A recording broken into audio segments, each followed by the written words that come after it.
My name is Mia Young. My stage name is Mia X. Where did you grow up?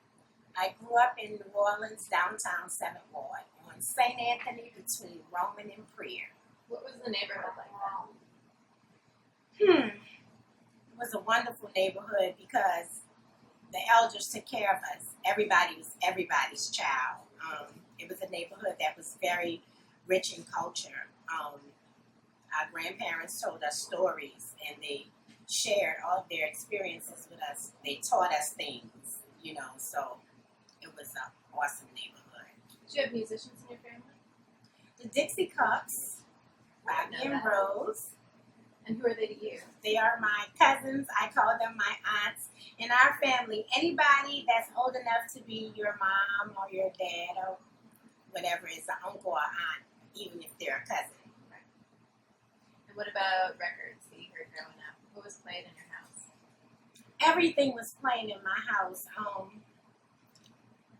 My biological father was one of the first African-American rock promoters. He lived in California, so he sent me the groups that he promoted concerts for.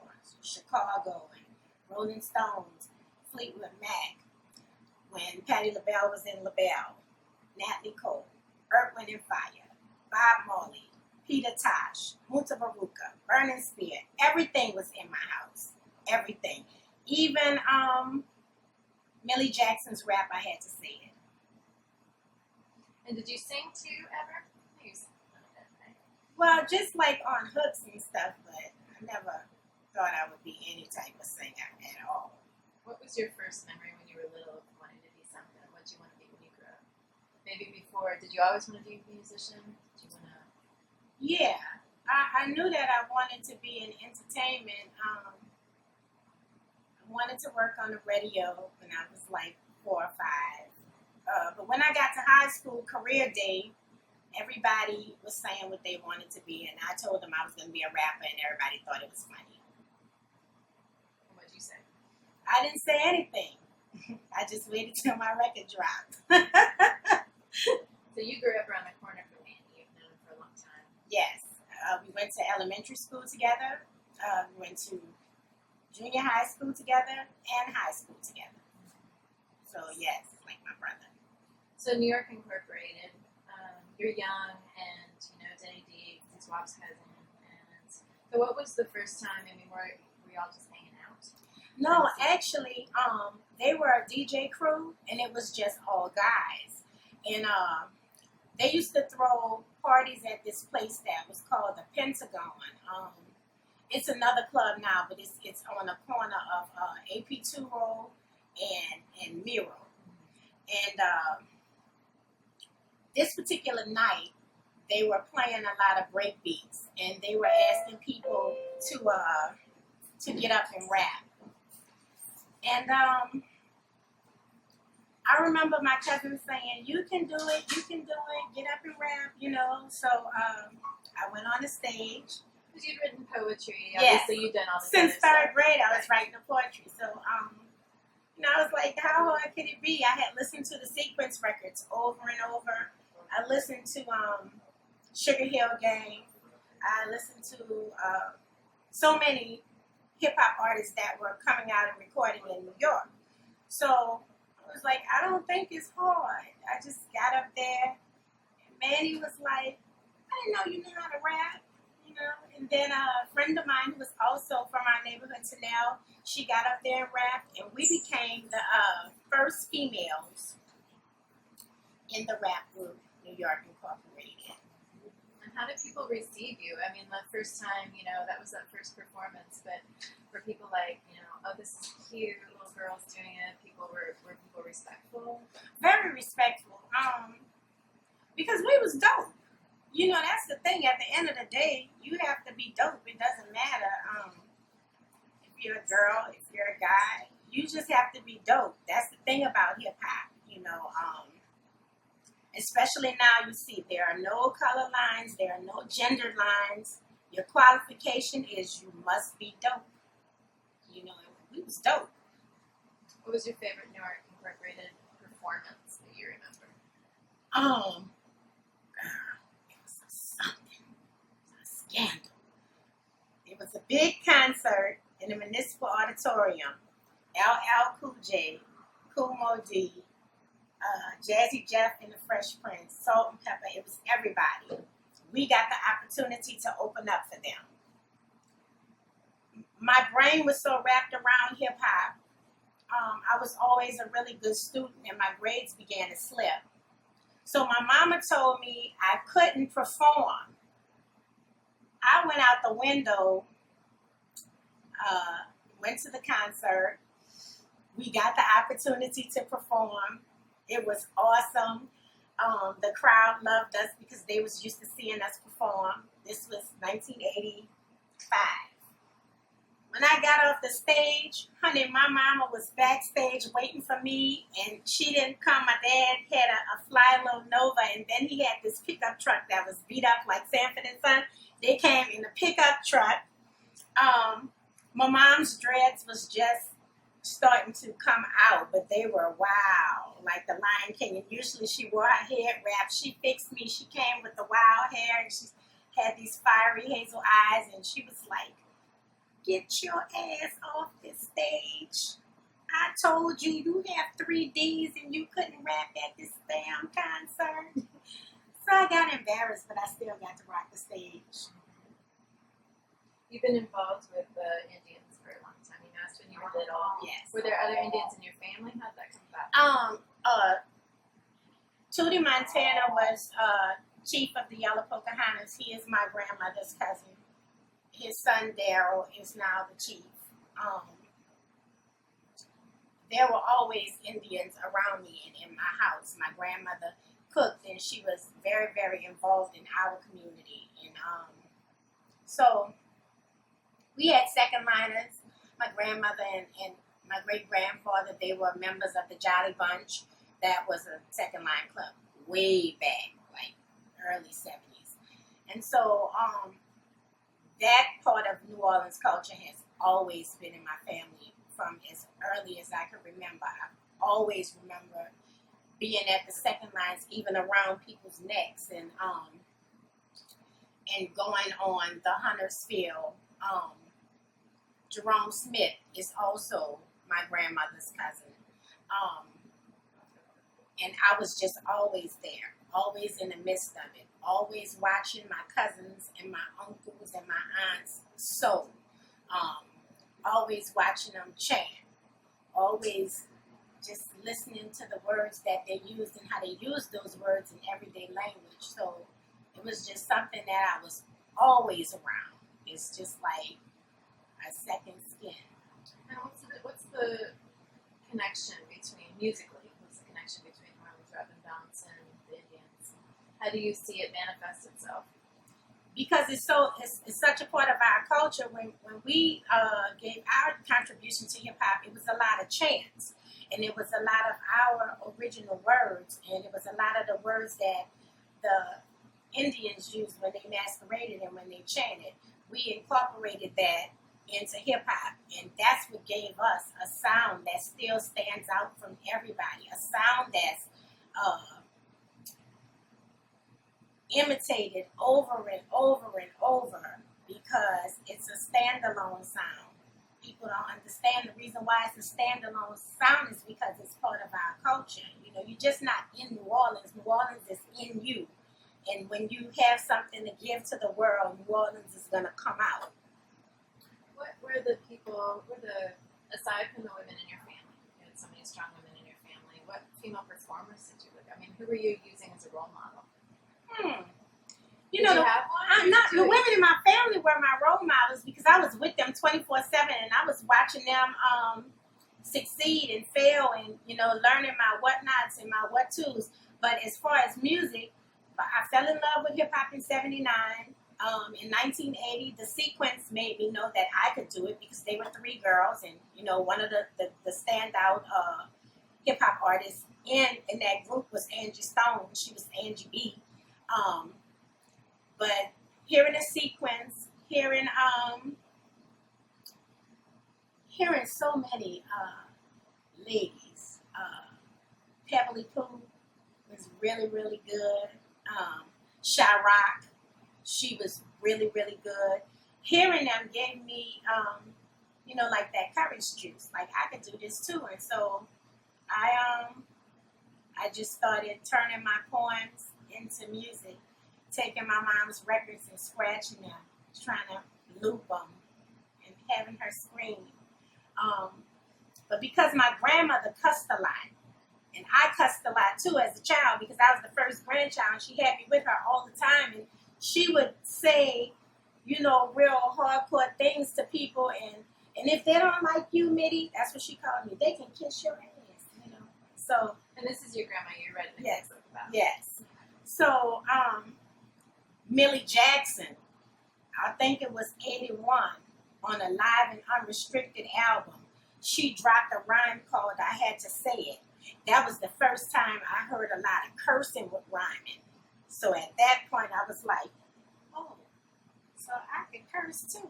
And oh my goodness, I started sneaking little words in. And I could say I'm around my grandmother, but my mom would be like, why you have to say the curse word?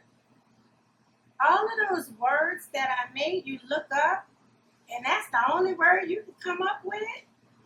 So my mom challenged my mind because she wanted me to be a dope lyricist. My grandmother challenged my credibility because she wanted me to speak about my experiences.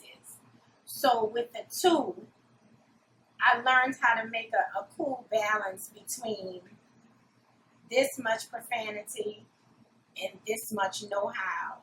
And you merge it together and you stick the profanity in certain places for the sucker punch. Yeah, it was always for the sucker punch. When did you start working at Peaches? I was 20. 25 years old. Johnny's like a mom, and Peaches is a sea of music, all kinds of music, and that was before anything was digital. So we hand wrote, we logged in every record that came in, and it was thousands.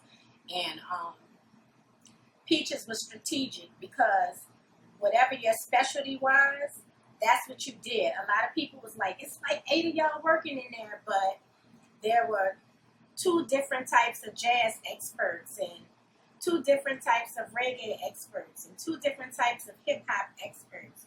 Then there was R&B and gospel, and so that's why it always seemed crowded, like it was so many of us. But we sold a lot of music out of that store because when you came looking for something, we had the information you needed. We knew how to find that record. We knew how to tell you about records that was distributed overseas first, that a lot of people didn't know about. And Peaches just worked. It absolutely worked. And Peaches and Honesty had a huge role in supporting kind of early New Orleans rap and bounce. Yes. I mean, without them, it would have been harder, right, for artists involved. They provided some support. A lot of support. That's why we sold our music, and that's where we learned about consignment. Because like with my first record, Payback, before I actually got it pressed, my best friend Jill and my DJ Cheese, we had 2 double cassette players, and we was dubbing the tapes like that. And then we was wrapping them in saran wrap until we got enough money to buy a little case slide to slide it in a white slide. And I went from club to club all around New Orleans asking the DJ, could I sing my record? Rock the crowd, and then said, I got the tapes for $5. So with Peaches and Odyssey, we could go in there and say, listen, we have 100 tapes. And they would say, okay, well, what you need to give them to us for like $2.50 a tape, $3 a tape. You come get your money when we sell the tapes. And it was just kind of like that exchange. But what it was doing, it was making us entrepreneurs and making us CEOs of independent labels before we even knew what we were doing. Sure. And probably gave the idea that, hey, you can do this too. I mean, yeah, especially, like with Sharani,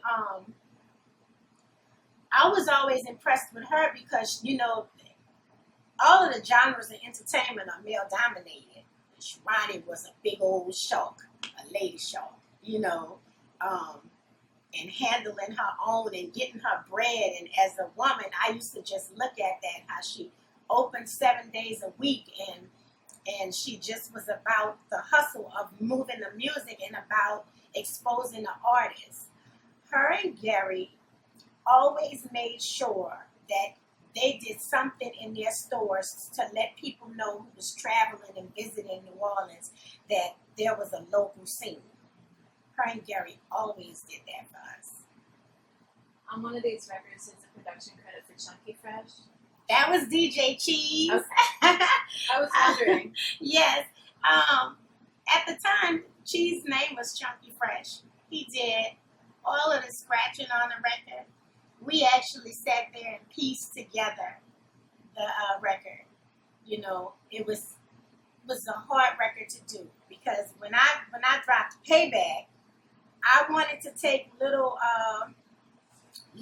pieces of Earth, Wind, and Fire, but I wanted certain things saying certain things at a certain time, and we were slicing and adding and slicing and adding. It was like a journey to make that record. Did the Payback start as, you know, like a normal time song, like 3 minutes, and then you just kept adding and adding and adding, or were you just getting it all out and that's how it ended up? Well, I used to do the Payback to drag rap, to the instrumental. And it was always, the people never wanted me to stop. Whenever I would stop, they would say, no, say some more, say some more. So by the time I got ready to record it, I didn't even know how to write bars because I'm from that first hip-hop generation where it was just spitting. So if you notice, there's really not a chorus or anything. It's like long and a bridge and long. So I think the Payback was always 8 minutes. I kind of shorten it when I'm in concert now. I shorten it to like maybe 5 minutes. But it's always been long. Because Bounce, we never really had songs. We was just going on and on and on. Now, a lot of the guys, when they started to make their records, the producers would cut their records and tell them, no, you know, this verse, this hook, that verse, this hook. But for me, they let me just do my thing because they were laughing so hard at the stuff I was saying. They couldn't even believe it. Did that record change your life at the time? I mean, I know it set you on a course for the future, sure. But, like, at the time, did you know that it was life-changing?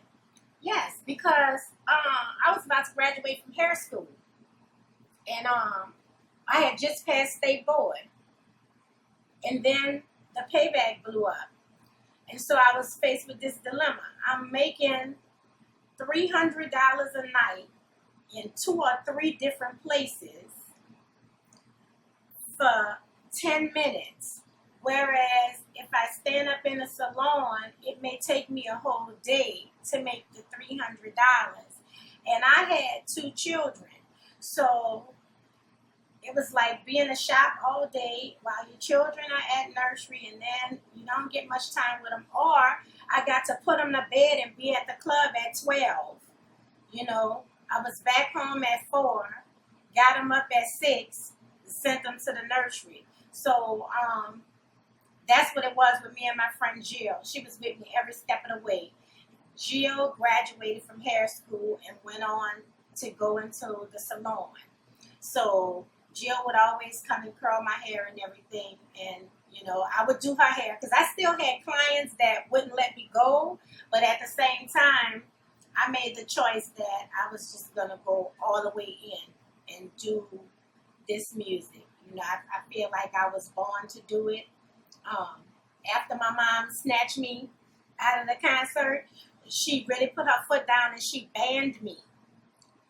When I got out of school, we went to a party one time, and I was out of school. That's what she asked me to do. And the DJ was playing, and I wanted to get on the mic so bad, and she said, well, you did what you were supposed to, so you can get on the mic. And so when that happened, I got on the mic.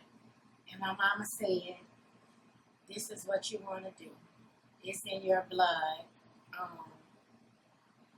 Go ahead and do it. And so hit the ground running.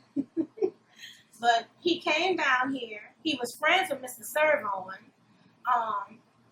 See, Murder told him he needed a female artist, and that I worked at Peaches and I put out Payback and all these records.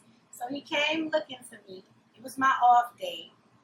I was at home under the dryer getting ready to travel to Lafayette to see Scarface, and P came to my house, and he told me that he came all the way from California to see if I would be interested in working with him. So it was me, KLC, Soldier Slim, and Mr. Servon. When we got there, he had also flown his cousin, Moby Dick, up there. So we really hung out with him and did some stuff on 99 Ways to Die. It was during the Christmas holidays. Then we came back home. Then he came back for us. The time when he came back, KL didn't come and Slim didn't come. They ended up coming later. But at this point, he was asking me, would I, really join forces with him. He wanted to put out a compilation called Down South Hustlers. And I said, it's a few people from New Orleans you should work with because they are going to make some great music to go on this album. And so from there, Joe Black gave a song, Partners in Crime, Trey 8. And he fell in love with Trey 8, and then Trey 8 came up to California. But the thing about Master P, there were so many labels wanting me to sign because here I've always been like a Lone Ranger. Everybody else was part of some type of label, and then it was just me. Master P had a drive in his eyes. When he said that he was going to blow his label up, you could see the hunger and you could see the passion. And it's not that I didn't see that in other people. It's just something about this was very believable. And I took a chance with him, and the things that he said he was going to do as far as blowing up the label and setting a certain standard, he did. Like, he set the tone for the way people get money today. He's the only one that did the 80-20 deal with a national label and had his masters. He's the only one that went in there owning stuff, so that was the beginning of a life-changing experience. The Payback put me on a course, to kind of get on the path that took me to Unladylike and Mama Drama and all those other records, and the records that I wrote on that took us to 75 million records sold worldwide. But the Payback was life-changing because I met Notorious Big in the airport. He was coming from Detroit, and I was catching a connecting flight. And I was so happy to meet him because I thought he was such a great lyricist, and he was a nice guy. And he was actually, I think he had broke his leg or something, he had a cane, and we were talking. And he told me that there was a guy from Brooklyn who was in the Navy, stationed in North Carolina, who met some guys from New Orleans. Long story short, they gave him the tape of the Payback. The guy brought it back to Brooklyn because he was like, y'all not going to believe the stuff this girl is saying. Big said to me, yo, you was talking about Vitadini and DKNY and all of that in 1992. When he got Kim, he said listening to the Payback made him know the direction he wanted to take his female artist in. And so I was so happy to hear that because they always act like Southern artists don't deliver when really and truly people just kind of suck a lot of what we do and then flip it into their own thing. So after that, it was like, let me see. After meeting Big, he also did something to that kind of changed my life. I was heavy. I was 212 pounds. And all the girls that came out around me, they were like sex symbols. And I said, I'm just trying to maintain in a whole room full of sex symbols. he said, "You gonna do your thing, Ma." He said, "Cause you dope and you cute and just work you, do you." And so after that, it made it easier for me to embrace the whole biggest mama persona and to walk in the room and be the heaviest in the whole room of girls that was in, little shorts and lace things. I said, okay, I'm going to be the heaviest and I'm going to be the heaviest. And yeah, I just worked it. But I feel like I owe him for that little booster because, the labels, they would say things to P like, we think she's very pretty, but you think she'll do lipo? Or some kind of weight loss surgery or some kind of fat camp. And one thing about P, he always said, "Mama, whatever you want to do, I'm supportive, but I ain't tripping off how you look, because you gangster." And so that was just that. But I struggled with it a little bit sometimes when I would go places, and it seems like for endorsements and other things, the ladies who were slimmer, they got more opportunities to do television and film and print ad.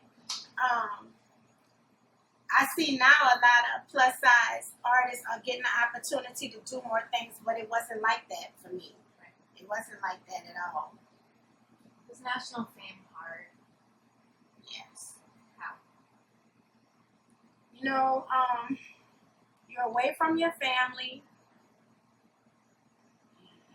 Everywhere you go, it's a different place, it's a different culture, it's a different attitude. When you're making money, Limit was successful, and we had 2 white people that worked with us, Duffy and Barbara. Barbara is like my sister. But when people saw us, most of the time they were behind the scenes, so they didn't really see them too much. You just saw like 50 black people. And the boys, a lot of rappers are kind of short. The boys were 6'7", 6'8", 6'5". So you see these big giant black people in this heavy set, don't take no mess black women with them. We faced a lot of stereotypes. We faced a lot of scrutiny. We faced a lot of harassment, that was even on the borderline of stalking, with the way police would do, little rounds around our office.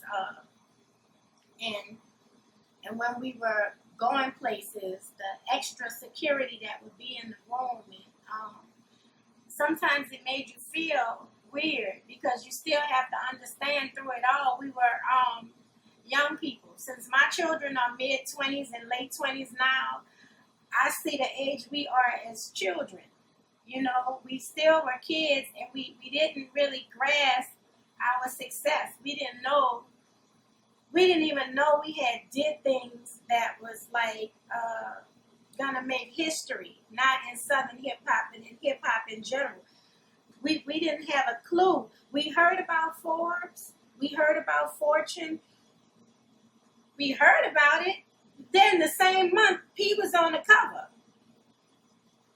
And that still didn't feel like the way it feels to me now. In my late 40s, I feel like, wow, that's an accomplishment. For us, we was like, okay, so P is on this magazine. Usually it's just like rich white people, I guess. That's what we were saying. But we didn't even grasp what was going on around us. We just knew we would like to get in the studio and make music. And we liked the reaction that the fans gave us when they saw us. That's what we liked. So I mean, it had to have been just so overwhelming, like with, No Limit and Cash Money hitting really close to one another, and, in a way that the city hadn't really seen since, like, Louis Armstrong. Right. Or, the rhythm and blues people of the 50s, I mean, it had to just be really overwhelming, just people trying to get you all the time, or, it was. still your city, but you have to be kind of, keep yourself at a distance just to be, Yeah, sometimes, people would say things, back in the 90s, it was like a kidnapping era. People used to kidnap. And people used to say things. But for me, it just goes back to my grandmother. Every time I got off the plane, I went everywhere I went since I was a little girl. Now, I was armed,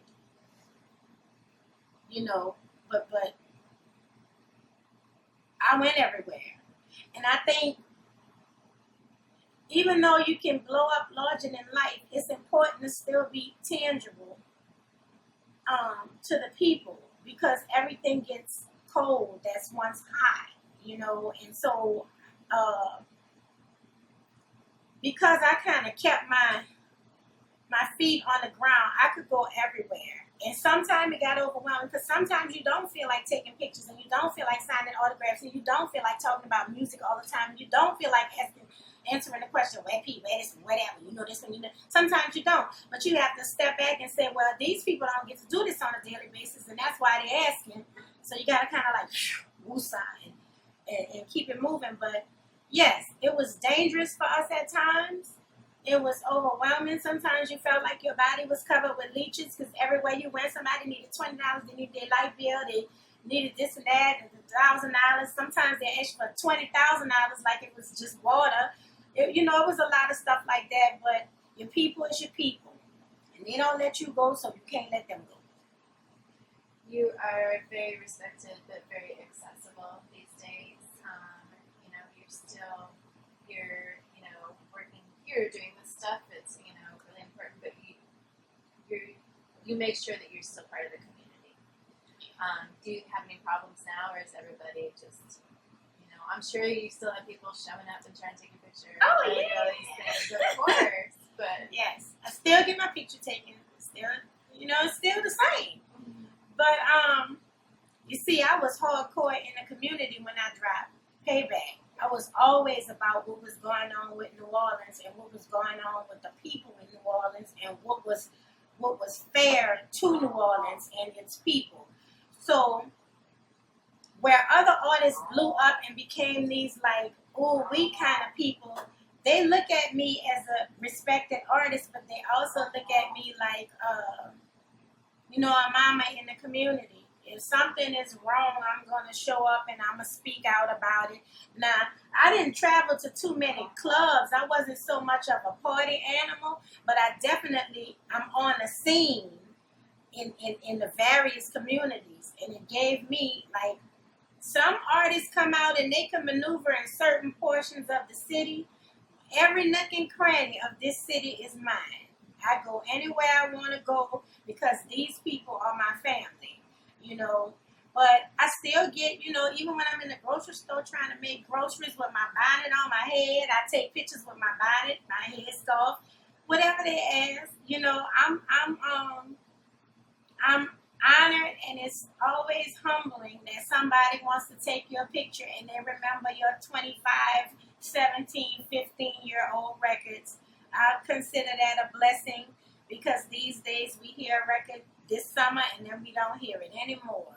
We hear of an artist and then we don't hear about them anymore. So, I embrace all of that, and I'm thankful. I'm thankful my records can still come on in the club, and people that wasn't even born when it came out is dancing to them. I know you took a lot of time off because of your parents and because you had to help your sister and your kids and everything, but you're still, you've been recording, this whole time doing other stuff. One of my favorite things you've ever done was that C Murder record in 2008 or whatever. You did a couple of features on that. Some of my favorite stuff you've ever done. Oh, thank you. Yeah, I never stopped writing. I've been a ghostwriter since 1989. I wrote Warren May's whole album, including Giddy Girl. I wrote for some other artists that I signed confidentiality clauses for some of your favorite records that come on the radio. Had a lot to do with my pen. And I write because it's therapy. My plans was to retire when I was 30. My mom and dad, they died 5 months apart. I was 29. My children were still young. My sister was just getting out of college. She had made the decision that she wanted to become a physician. And so, because it's Ashley and me, and no big siblings and no brothers, and mom had no sisters, then I had to become the family person, and I had to become the woman that I watched my mom and my grandmother be. Because my mom was the only daughter, you know, my grandmother, and I, we were like, and so my grandmother's health deteriorated. My grandfather had a stroke. My mama was, you know, so important to our family. And I had to take care of them. When I bought my house, I moved them in my house. And so I had to take care of them, you know. You just got to do what you got to do. There's this idea that Southern rap, you said it before, that, you know, Southern rap is seen as kind of inferior, or, you know, not as lyrical as everything else. And obviously that's just not true, but how would you... I just said, well, where were you in 86 when Ghetto Boys dropped? Where were you when Goody Mob dropped? Where were you when Outkast dropped? Where were you when Mia X dropped? You're not listening. I was the first one to do poetry on the album. Now, DMX made it popular, but you can hear it on Ladylike. So, you know, you're just not listening. Your mind is closed. You just want to be, you know, you just want to be what you want to be. It's just like the other stereotypes, you know. Everything started in the South. Everybody from the South. I don't give a damn where you moved. Everybody left the South to go wherever they at now. Everything started in the South. And that soul, and that hipness, and that rhythmic spirit that so many artists possess, it's all thanks to their Southern roots. And if they don't believe me, they can just ask their mama them. My FEMA people? Tell me about that song. Well, so for Katrina, I had 29 people in my house. Were you in Texas? Yes. I had 29 people in my house. My uncle Leonard died. My friend Karen died. It was a bad time. People lost everything. And some of them didn't get the opportunity to even receive FEMA. Some of them, all they got was Red Cross. Some of the people who were homeowners, I think the insurance companies were so overwhelmed by the mass claims all at once.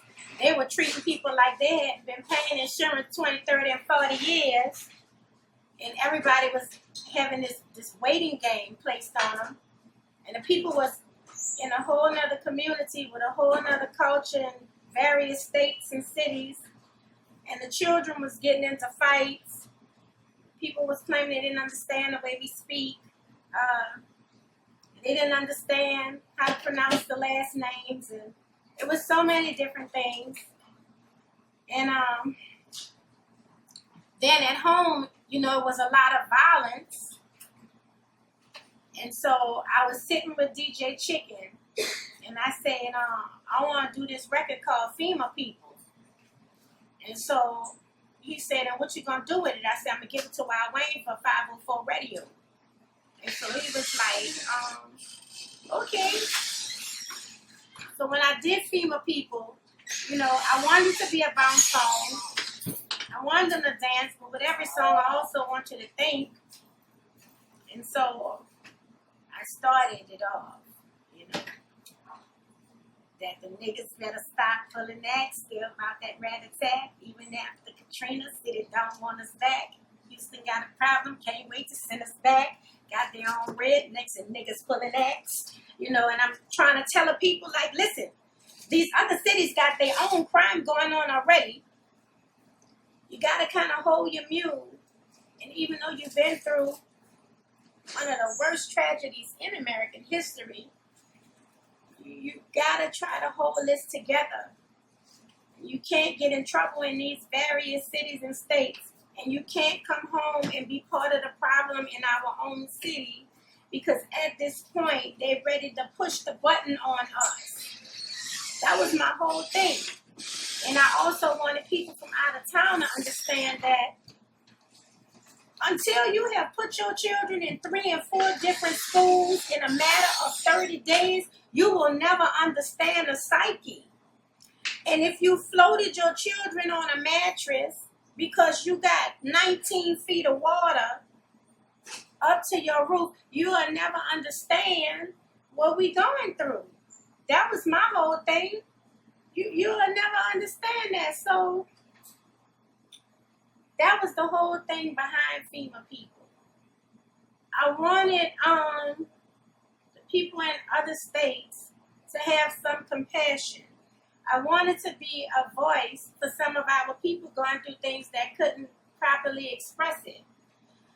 I wanted people to understand that a lot was not done, especially in the mental health department. They didn't look out for a lot of these children. I remember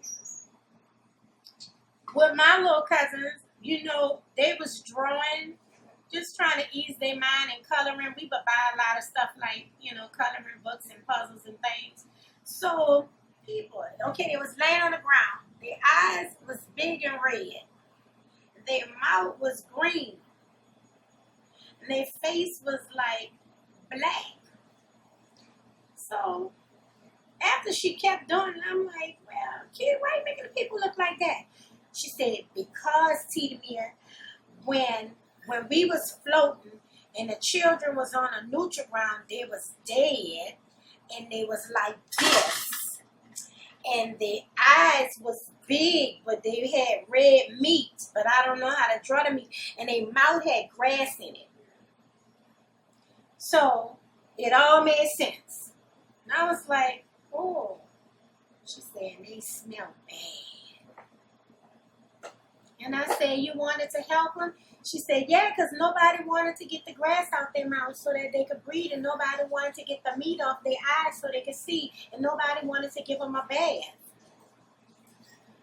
Well, she's sick, so she knew they was dead, but you know how when you're a child, you don't really grasp the whole concept of like death. So I felt like a lot of the children wasn't talked to once they were registered in these other schools, and they just wanted to go home and see their own friends. And a lot of people, was put on different buses, so a lot of them were separated from the families, and they was wondering when they was gonna see this one and that one. Because we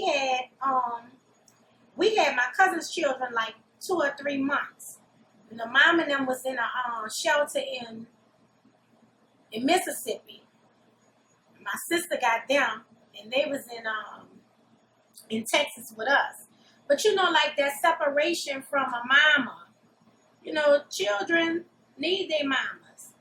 And no matter what condition you find out somebody mama in, some people have mental mamas, some people have alcoholic mamas, some people have drug, abusing mamas. But at the same time, you gotta understand, children need their mamas, or they need the people that raise them and nurture them. So, with that being said,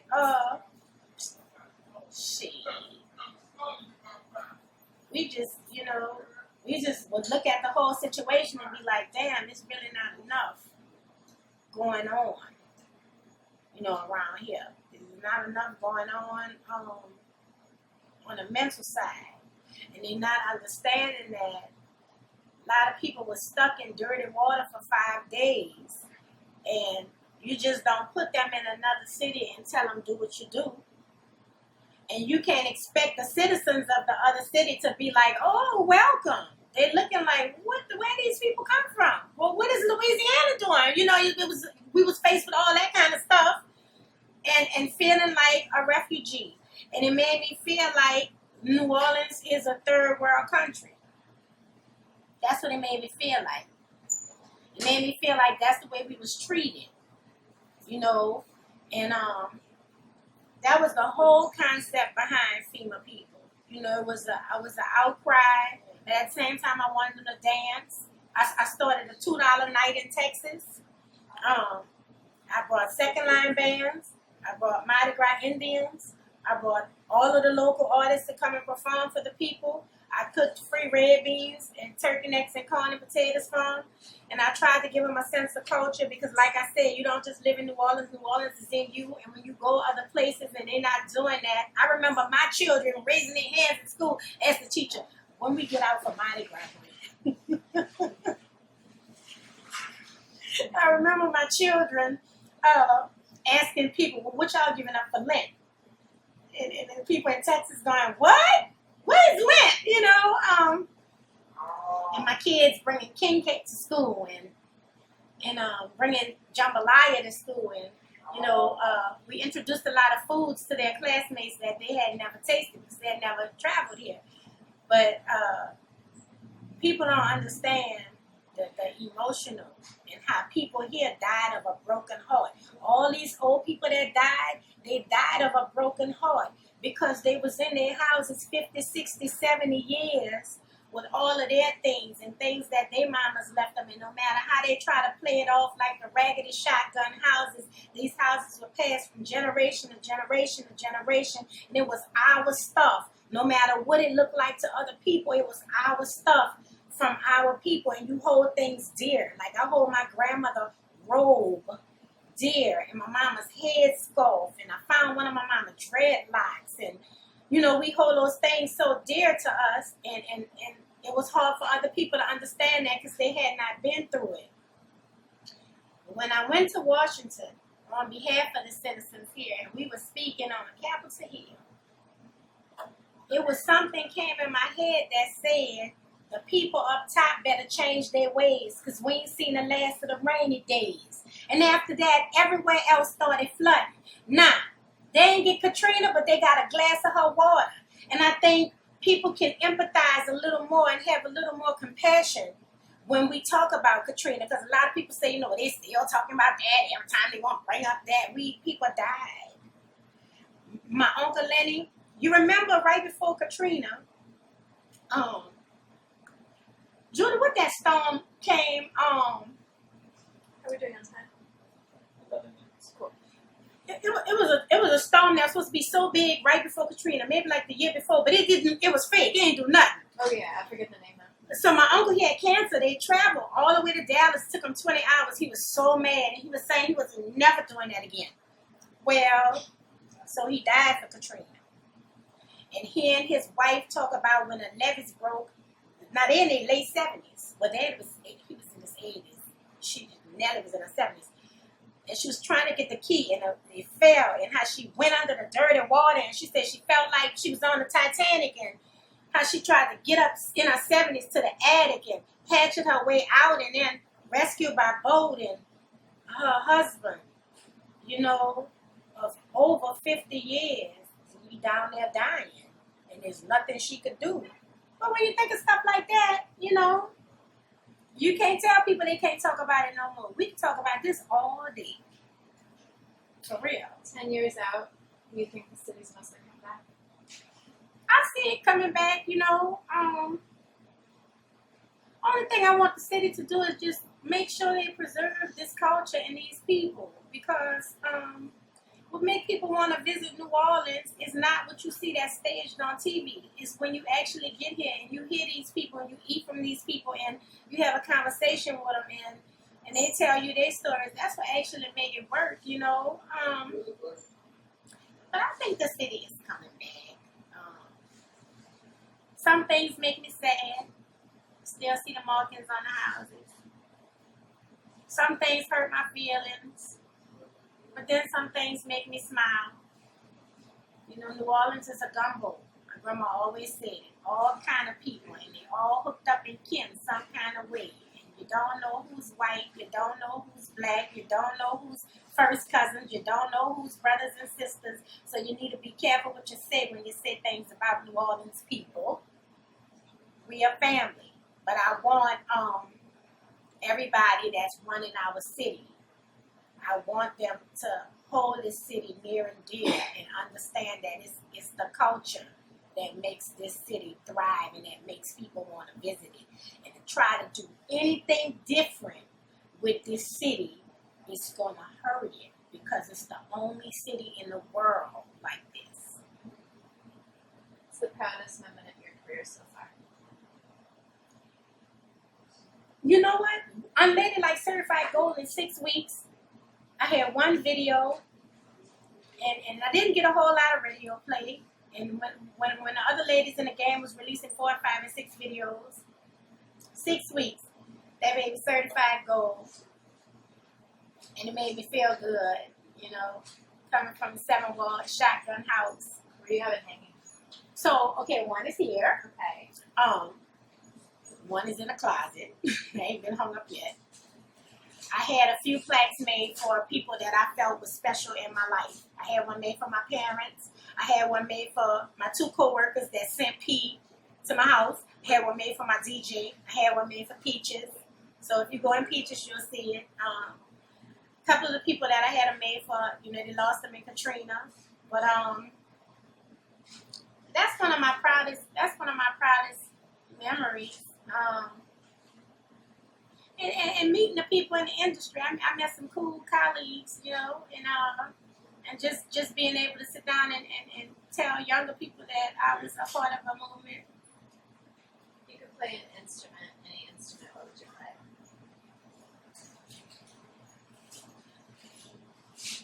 I know how to play piano. If I could play the guitar. Yeah. Man, I would rock out. Is there anything you want to talk about we haven't talked about? Like we talked about everything. I just want I want people to know that music is entertainment. And I understand that a lot of people are fearful of hip hop. And I know that in certain songs, it seems like violence or negativity escalates. But it's kind of like the same as in the movies. I always say they put the horse head in the bed on Godfather, but then the violence went to another level with the Pulp Fiction series. And if we could love these actors off the screen, I want you to love these artists off the song. And if you could have a conversation with some of them, you would fall in love with them because they are bright and they are kind. Some of them just come from places that are very, very dark. And everybody grows. You know, directors grow, producers grow, and writers grow. I cringe when I listen to some of my stuff from Good Girl Gone Bad because I was a bad little girl. When I write now, I know how to channel things and I know how to make the paragraphs and the verses fit where people who may not understand can understand. And I want people to give artists a chance to grow. That's what I want them to do instead of just judging them and shutting them out and crapping on hip hop. You know, I want everybody to give art an opportunity to grow and artists an opportunity to mature. Tell us about your shirt. So, I love these people, even myself. Soldier Slim, me, Mystical, Juvie, BG, Wayne, Soldier Creation, our whole camouflage movement in the city in the early 90s, like 93, this man. And this is the mama. And this man changed the sound of New Orleans hip hop. And this man did 6 times platinum with 400 degrees. And this man gave the world BG, bling bling. And this man is a rock star, Lil Wayne. And these are 504 children. And that's what I want y'all to know about my shirt.